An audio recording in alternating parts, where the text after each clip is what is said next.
नमस्कार दोस्तों आज एपिसोड रे आमे आपनका पई एपरि एक स्कीम नै आसीचु। जदि आपण एही स्कीम रे लमसम आकार रे 1 लाख टंका निवेश करूचंती ताहाले एही स्कीम किछि वर्ष परे आपनको एते टंका देई थाए जे आपण एहार बोझ को भी संभाली परिबे नाही।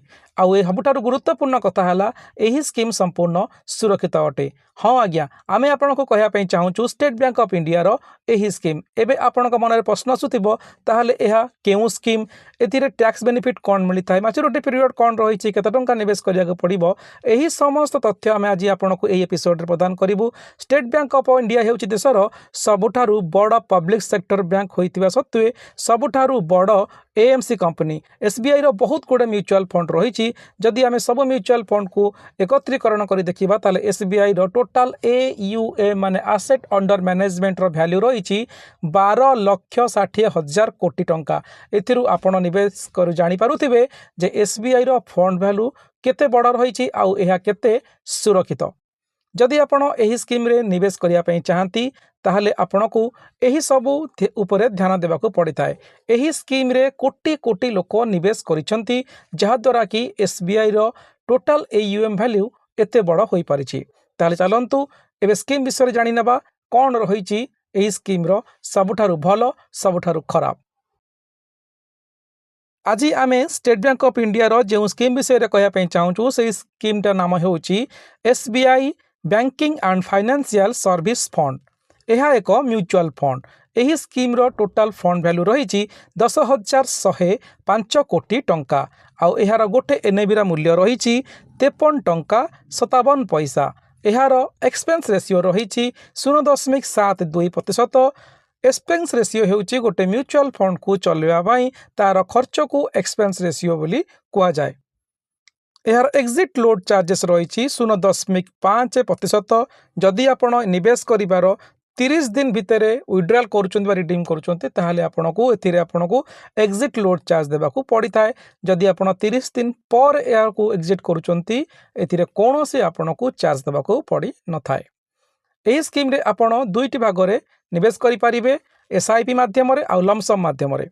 आमे आपनको दुईटी जगार आपनको बतैबू जे एसबीआई रे जदि एही स्कीम रो एसबीआई एसआईपी करूचंती ताहाले आपनको केते बेनिफिट मिलिबो। जदि आपण लमसम आकार रे एही स्कीम रे निवेश करूचंती ताहाले आपनको केते बेनिफिट मिलि थाए। गुरुत्वपूर्ण कथा हेउची एही स्कीम शेयर मार्केट सहित जड़ित रही। एही स्कीम रे आपनको दोस्तों सबठार गुरुत्वपूर्ण कथा हला जे एही स्कीम केउ केउ सेक्टर रे निवेश करिछि जहा द्वारा कि एहा निवेशकों को भलो रिटर्न दे पारुछि। जदि आमे देखिबा एही scheme private bank PSU bank NBFC bank insurance company और अदर फाइनेंशियल सर्विस रे निवेश करिछि। जेमिति कि जब देखिबा एचडीएफसी बैंक रे एहार प्रतिशत रही 12.39%। सेही भली कोटक महिंद्रा रे 8.58%।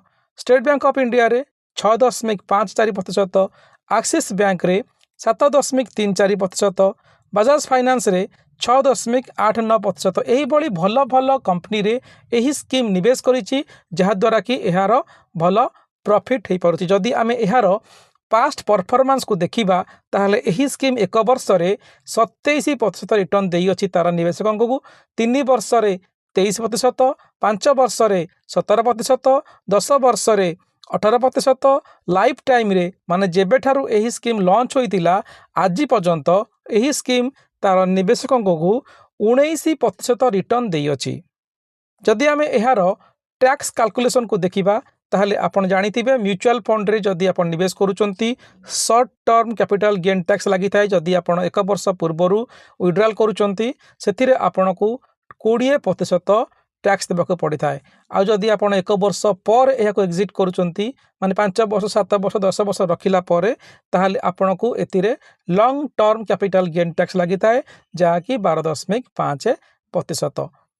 एसआईपी करिबारे किबा लमसम करिबारे आपनको संगे संगे कोनोसी टैक्स देबाकू पड़ी न थाए।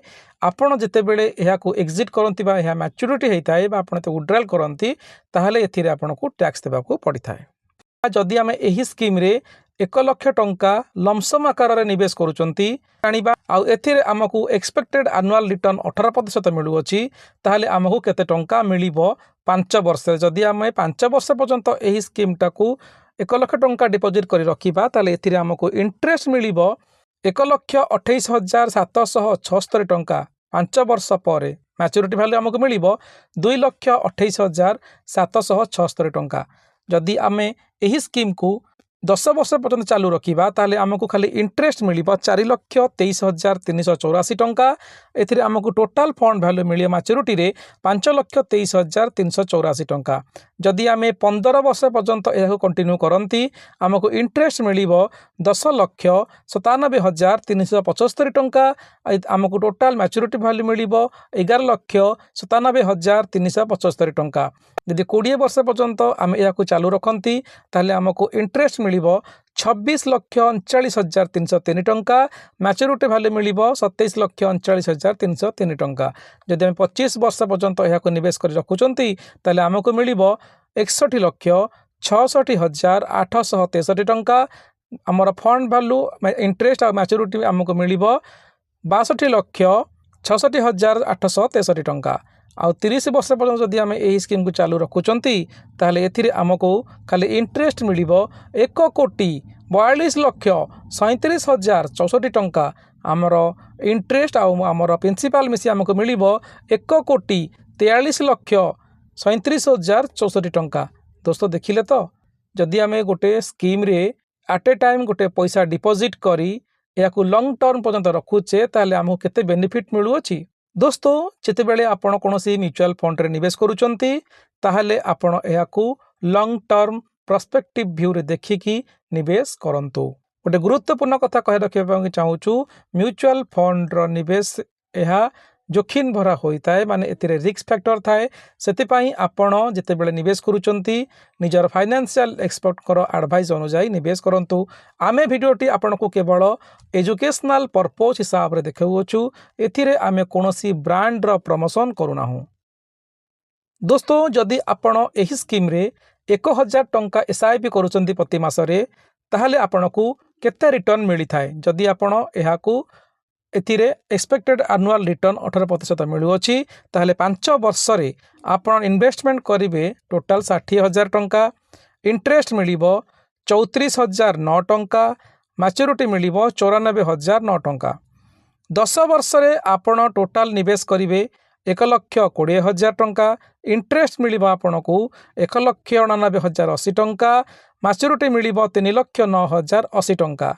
15 वर्ष रे आपण टोटाल निवेश करिवे 1,80,000 टंका। इंटरेस्ट मिल 6,21,110 टंका।